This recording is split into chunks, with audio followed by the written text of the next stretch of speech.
Hello and welcome to the presentation of my research proposal. I am Ayan Banerjee and I propose development of wear resistant TI 5553 valve disc via MEA composite cladding and investigation on its grindability. Conventional valve gate materials such as stainless steel, duplex alloys and high chrome irons often suffer from premature erosion. Corrosion assisted wear, dimensional degradation leading to increased downtime, leakage, frequent replacements.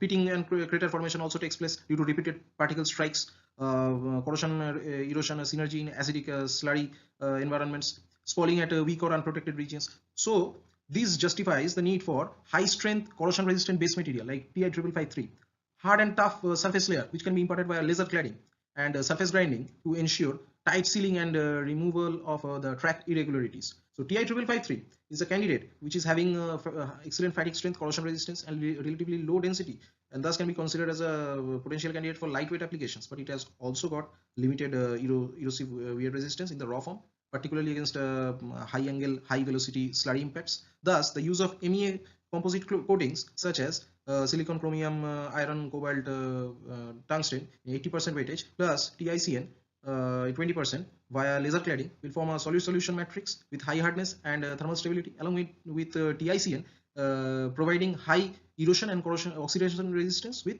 low coefficient of friction. So hence I propose this research work to be carried out. So here what we can see, I have taken scanning speeds, laser power and powder feed rate 3 levels, 4, 6 and 8, and laser power 500, 700, 900, powder feed rate 2, 3 and 4 gram per millimeter. So laser cladding would be performed as I told. Investigations would be carried out such as surface microstructure, phase analysis such as mass fraction of phases, lattice strain, dislocation density and EBSD phase mapping. Wear tests such as profiles of wear depth, coefficient of friction versus time, wear rate and wear volume, tribocorrosion rate of clad samples. These are the investigations. Responses are width to height ratio, dilution percentage of the substrate, residual stresses, micro hardness, wear rate, then followed by optimization using standard MCDM tool like GRA, and the optimized output would be carried forward for the further grinding tests. So grinding test would have the following study components: non-conventional wheel dressing techniques such as LED, ECCD and laser assisted dressing or spray quench technique. Firstly, the non-conventional techniques would maybe tried at a standalone setup. Then only they can be their effectiveness would be studied, and then only they can be incorporated into the in-process technique. So after that, the models which we require would be studied: the Johnson Cook and Tanich flow model, stick slip friction model, and using CT scanned grid geometries. The surface characterizations would include scanning electron microscopy, electron backscatter diffraction, instrumented nanoindentation, orientation distribution functions, grain boundary misorientation maps, highlighting the fractions of low angle grain boundaries and high angle grain boundaries, as well as kernel average misorientation maps.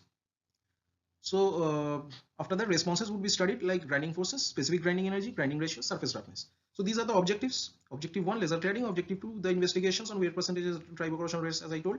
Objective 3, the clad surface characterization and optimization. Then objective 4, wheel dressing. Objective 5, simulation using abacus, experimentation.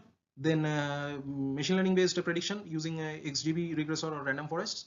Then objective 6, ground surface characterization, fatigue tests, response optimization.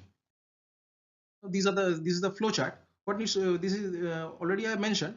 What needs to be told here is that the substrate needs to be preheated at 200 to 300 degrees centigrade to avoid thermal shock and cracking and to facilitate improved metallurgical bonding.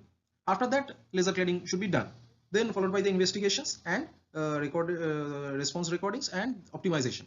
Then the extraction of dog bone samples need to be taken as along both the longitudinal and transverse clad direction.